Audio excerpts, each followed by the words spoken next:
Not every family party is about joy. Some are about watching where you stand without anyone needing to say it directly. My name is Taryn.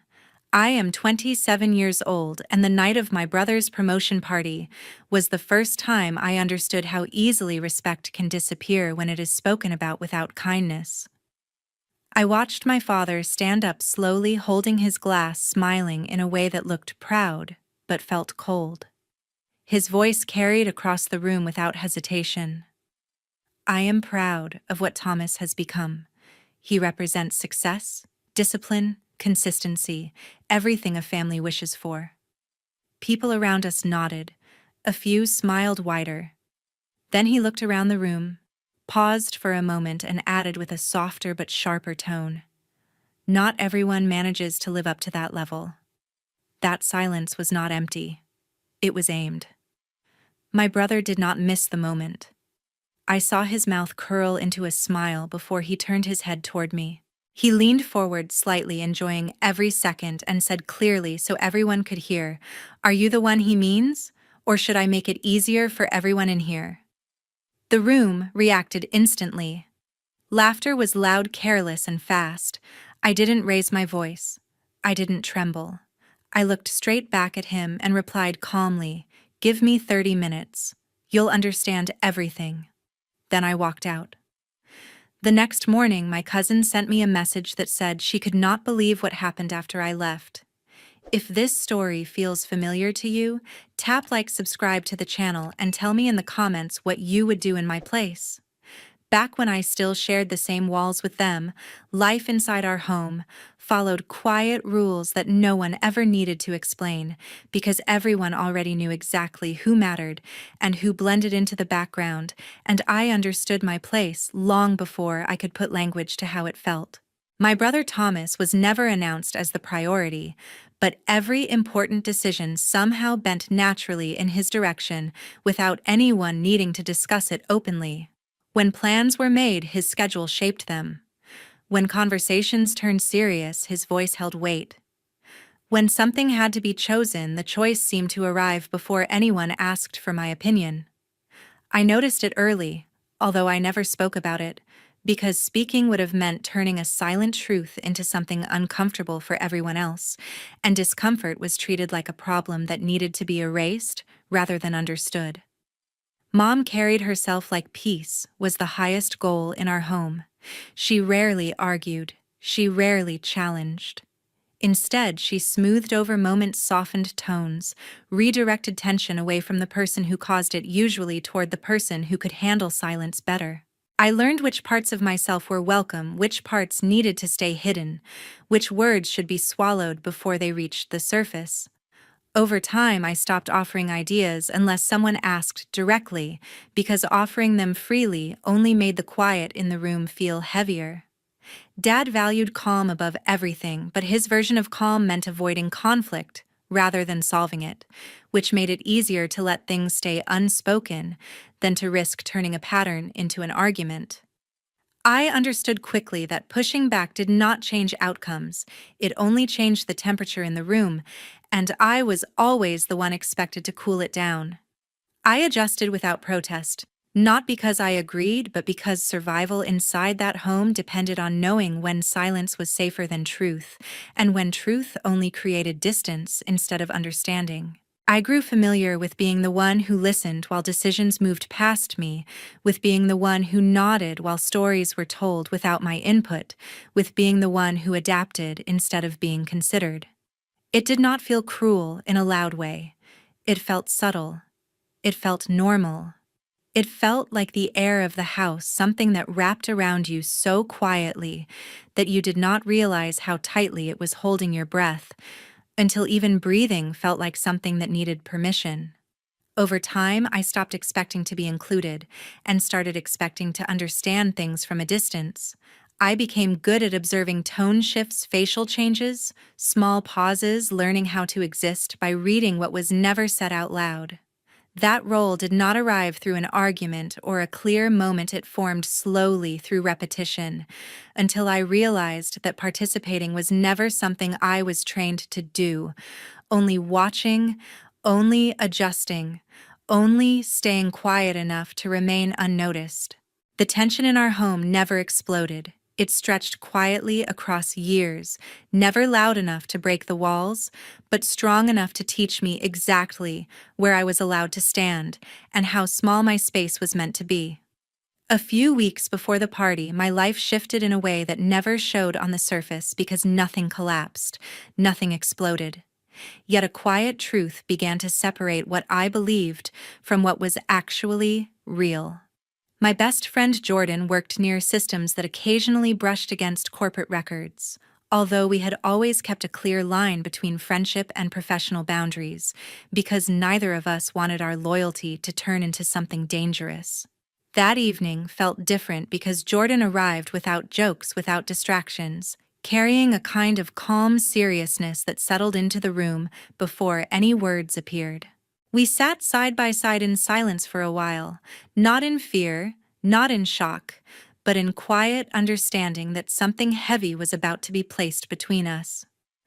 Jordan explained that internal financial records connected to the company where Thomas worked had surfaced inside a routine system process that was never designed to expose more than controlled summaries. What appeared in those files did not feel like an accident or a misunderstanding. The structure showed deliberate adjustments designed to create a polished picture for anyone watching from the outside. Reports that should have shown losses were carefully reclassified. Timelines were shifted with precision. Project results were presented as growth, even when the internal reality reflected strain that outside investors would never have tolerated if they had known the truth. I remained silent, not because I felt nothing, but because I felt too much too quickly to waste it on noise. Jordan went further, showing me patterns that stretched backward over time, revealing that this was not a single bad decision or a moment of pressure, but a habit built slowly and protected carefully. This was not panic-driven behavior. This was systematic control. This was a process of burying losses beneath rehearsed confidence while presenting fragile performance as stability. I understood that behavior like this does not survive alone, which told me that silence was not just passive, it was collaborative, shared, protected by people who benefited from the illusion. Then came the detail that changed how I understood everything. Jordan showed me that the project that brought Thomas recognition did not begin in his hands. The foundation, the logic, the structure came from a colleague working beside him. That original work moved quietly through shared drafts, internal discussions, early concepts, until ownership softened without open conflict. Documents changed slowly over time. Presentation files adjusted language. Credit shifted in subtle ways until Thomas appeared more frequently than any other name, while the original creator disappeared without protest or public defense. I did not feel rage in the usual way. I did not feel betrayal in the usual way. What formed instead was a cold, steady clarity that settled where confusion used to live. Jordan reached for my hand once without pressure, without instructions, offering nothing more than acknowledgement. That support lasted only seconds, then ended completely. After that night, Jordan stepped away from the secret, returning to a normal presence in my life, without trying to guide my feelings or influence my decisions. That role did not repeat. That moment did not return. I chose silence deliberately and with purpose, because speaking too early would have protected the wrong people while exposing the wrong parts of myself. Silence stopped feeling like something forced on me and became something I shaped myself. I began observing patterns without visible reaction. I collected small behavioral details without making them known. I watched language timing, reactions, pauses, all without giving away what I had learned. Nothing around me appeared different to anyone else yet. Inside, I was building something steady, careful, quiet, preparing for a moment that was not yet visible. That evening in San Diego was wrapped in a perfect surface, with soft lighting, polished crystal glasses, controlled smiles, calculated laughter, and a space carefully constructed to celebrate success while hiding anything that did not fit the image they wanted to present to the world.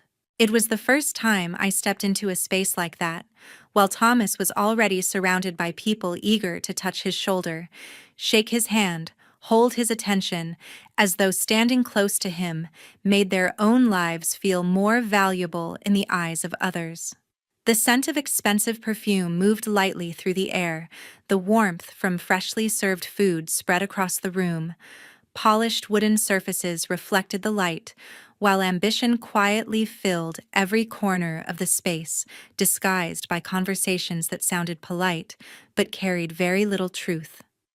Mom stood near the center of the room holding a straight posture, her eyes steady, her expression of pride maintained naturally, while Dad stood beside her, a glass in his hand, his gaze moving across the crowd with satisfaction, hidden beneath his familiar calm.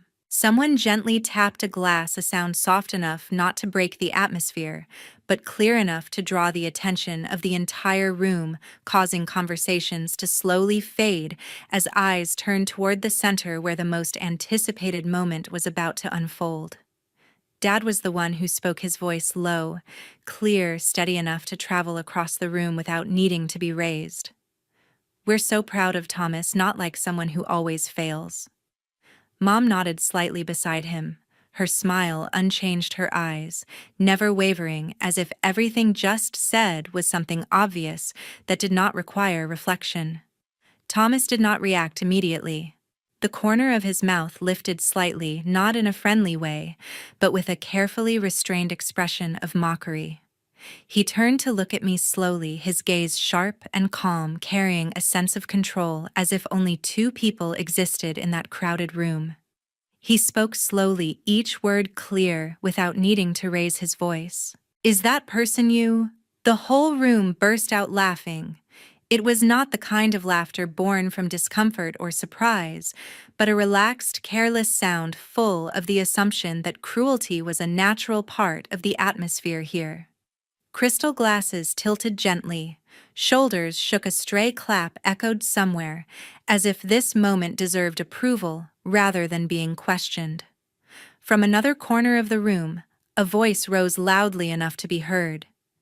"Maybe she should finally prove she's not just a shadow."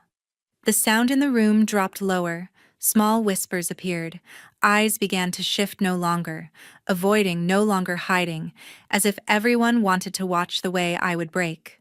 Thomas leaned slightly toward me, his voice lowered, not because he feared being heard, but because he wanted to sharpen his words. "You won't do anything. You never do." I kept my gaze steady. I did not raise my voice. I did not look away. I did not allow any emotional reflex to surface, because silence had become something I used like armor over many years. I answered clearly, calmly, "In 30 minutes, you'll know the answer." I gave no further explanation, no defense, no tears, no arguments with anyone, because what was about to happen did not require the approval of a room that was only used to laughing at the pain of others. I turned my back, walked past tables that were still untouched, past wineglasses that had not reached any lips, past eyes that followed every step I took, without a single person brave enough to stop me, while my breathing remained even, as if everything was already under control. Outside, the night air felt clearer than anything inside that room had been, colder, more real and quiet enough for me to hear my own footsteps without needing to hide or adjust anything. 20 minutes later, everything inside me had changed. As I sat alone in the car, the engine still warm beneath the hood, the noise of the city sealed away by the thick glass around me, while my hands rested on the steering wheel without shaking, even though my mind was no longer willing to accept being made smaller for another second inside silence. The air inside the car grew heavier, not from fear, but from something very old, finally fracturing under the weight of too many years. My thoughts no longer moved in straight lines. Memories returned in broken order, not like a film, but like flashes of light. A dinner table where my voice was ignored. A living room where laughter belonged to someone else. A phone call I never received. A compliment I never heard. Moments piled on top of each other without warning, without shouting, without noise, but heavy enough to make breathing feel like a deliberate act. For the first time, I understood something with painful clarity. Nothing would change if I did not change myself. This was not a moment of anger. This was not revenge forming inside my chest. This was awareness. If I stayed quiet, the cycle would continue. If I stood still, I would keep shrinking. If I waited for respect, I would grow old, waiting for something never meant for me. My hands moved before I allowed myself to hesitate. I reached for my phone and made a call. My assistant Claire answered on the second ring with the calm presence that had always made me feel steady, the kind of presence that never asked unnecessary questions and never filled silence with panic. For a brief moment, I listened to my own breathing through the speaker, realizing how steady it sounded even though everything inside me had just awakened. Claire did not waste time offering comfort. "Have you really thought this through?" The question was not gentle. It was not dramatic. It was precise, placed exactly where it needed to be. In that moment, I realized my answer did not need a story. It did not need justification. It did not need emotion attached to it. I answered with a short sentence controlled firm, without hesitation, without weakness, without explanation. Yes. There was no hesitation after that. Claire did not ask more. She did not warn me, she did not tell me what to do. She understood the tone. She heard the weight behind that single word. The call ended quietly without drawn-out goodbyes or unnecessary closing words, leaving only my steady breathing inside the car and the faint sound of cooling metal settling. I leaned back slightly into the driver's seat and closed my eyes, not from exhaustion, but because I needed one final second to sit with the version of myself that had survived silence, before stepping toward the version of myself that would no longer accept it. Whatever was about to happen had already started moving, even if no one else could see it, even if no one else could hear it, even if no one else could understand it until it was too late to stop it. The next morning, I sat alone with my phone in my hand when the first message appeared quietly on my screen, almost politely, as if the words themselves had no idea how heavy they were about to be.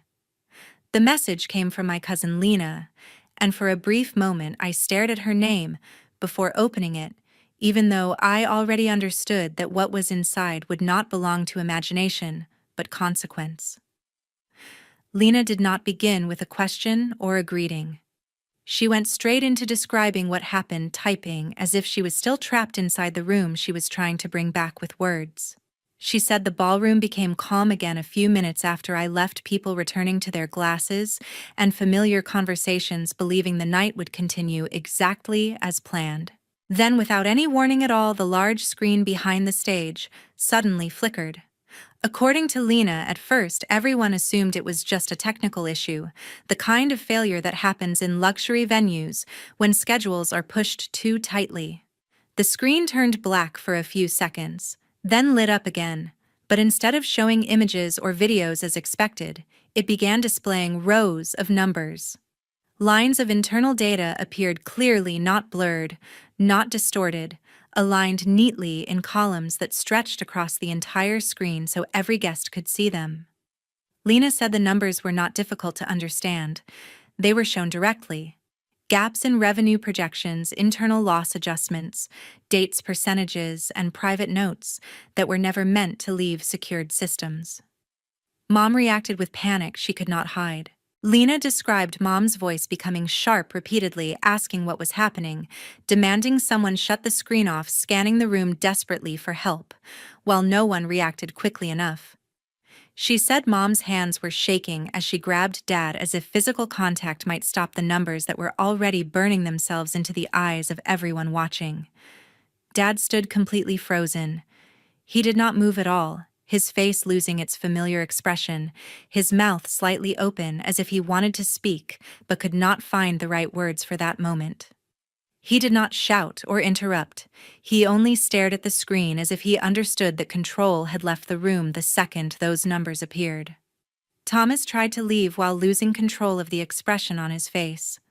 He moved quickly between tables, nodding apologies out of instinct to guests who had not yet understood why he suddenly looked like someone trying to escape something invisible. She wrote that Thomas reached the side exit, pulled one of the doors open, and then stopped, when hotel staff rushed toward him, locking down exits to prevent chaos, while using calm voices that failed to hide their tension. The atmosphere inside the ballroom changed in just a few seconds, but that change was deep enough to never be reversed. Guests started talking without lowering their voices. Lena said people leaned toward each other, no longer whispering politely like before, but speaking out loud in ways that matched the shock spreading through the room. They read parts of the data aloud. They questioned the kind of company that could hide information like this. They questioned why a celebration had been built on numbers that now felt dangerous. Some people took pictures of the screen, others recorded videos. Some just stood silently staring without blinking. Hotel staff moved fast. Lena wrote that they tried to redirect attention, tried to shut down the screen, tried to explain it was just a technical failure, tried to keep guests calm, but before any explanation could take effect, the damage had already settled in. The information had been seen. The pattern had been recognized. Faces had already changed. Lena's last message arrived slower than the ones before. She wrote that the party never recovered. The cake stayed untouched. The glasses remained half full. The music never came back on after that. She said no one laughed again. Finally, Lena typed one short line that stayed on my screen longer than all the messages before it. You were not there, but everything you said became real. A week later, the world did not explode overnight yet. Every system that protected their version of reality began to crack in quiet, documented ways that could not be ignored or brushed aside. News did not arrive through shouting or dramatic headlines, because the first signs appeared through official letters, silent meetings, unanswered emails, and documents that moved through hands far more powerful than any of us had ever been. The company where Thomas had built his reputation was placed under formal investigation. It did not begin loudly and it did not feel fast at first, but it carried weight because it did not rely on rumors. Inspectors arrived with authority that could not be postponed. Auditors requested records that could not be cleaned in time. Lawyers joined calls that could not be treated as harmless conversations. What had once been whispers became sealed processes conducted behind doors that no longer welcomed smiles. Thomas's position was suspended without ceremony. There was no farewell speech. There was no protective announcement. There was only a cold absence where his influence once lived. His access disappeared. His meetings stopped being scheduled. His name stopped being mentioned with admiration. People who once waited for his approval began quietly shifting their loyalty toward those who still stood safely in power.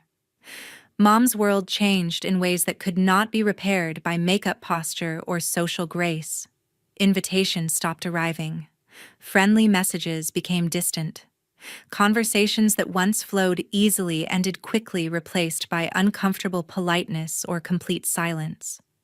She began to recognize that many of the smiles she trusted were never real support, only reflections of status that disappeared the moment the shine faded.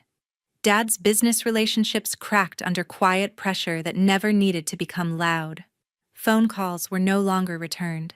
Meetings were postponed with vague explanations. Long-standing partners began protecting their own names by stepping away without confrontation. Decades of connections weakened within days because association became a risk no one wanted to manage. He did not lose everything publicly, yet he lost something far more dangerous, which was influence. The first attempts to reach me were cautious. A missed call appeared without a message. A text arrived without words that could be taken back. Emails were sent, then deleted, then rewritten. The tone shifted from confidence to confusion, from authority to hesitation. Nobody demanded anything. Nobody blamed anyone. They simply tried to rebuild a bridge they had burned for years without realizing they would ever need to cross it again. I did not answer. The second wave of contact was less controlled. Messages arrived at odd hours. Voicemails carried pauses that had never existed before. Names that once spoke loudly now spoke carefully. Requests replaced commands. Apologies began to form without being fully written. They did not know what to say, because they had never practiced needing me before. I still did not answer. Thomas tried through silence rather than words. A call appeared late at night. It ended before reaching the final ring. Another followed days later and stopped again. There was no strength left in the attempt, only habit and disbelief combined into a fragile kind of pride that could not fully break, yet could not stand the same way again either. I did not answer. By the end of the week, their home felt different, though I was not there to see it. It became quiet in a way that did not offer peace. It felt empty in a way that did not offer freedom. They were surrounded by consequences they had never prepared for, standing inside a life that could no longer pretend I had never existed. I watched none of it directly. I did not follow headlines. I did not search their names. I did not ask questions through mutual connections. I did not need confirmation because the feeling of safety did not come from watching them fall, but from finally understanding that I no longer belonged inside the cycle they created. Silence did not feel like disappearance anymore. Silence felt like control. I kept my distance without anger. I protected my space without explanation. I allowed their messages to exist without becoming part of them, because answering would have meant stepping back into a version of myself that I had already outgrown. They looked for me everywhere. I remained somewhere they no longer had access to. 6 months later, my life no longer had any space where my family could enter, whether through memory, habit, or expectation, because I had removed every door that once existed between us and replaced them with silence that felt intentional instead of heavy. I changed my phone number without explanation, not out of fear but out of clarity, because I no longer needed to hear voices that only knew how to speak when they wanted something from me. The silence that followed did not feel empty. It felt clean, controlled, and finally honest. I stopped checking unknown emails, stopped answering unfamiliar calls, stopped wondering if someone might show up in my life with a sudden realization or apology. I understood that peace does not come from conversations that happen too late, or from people who only learn your value after they lose access to it. My life became smaller in a way that felt powerful because fewer people had access to my thoughts, my time, and my emotional space.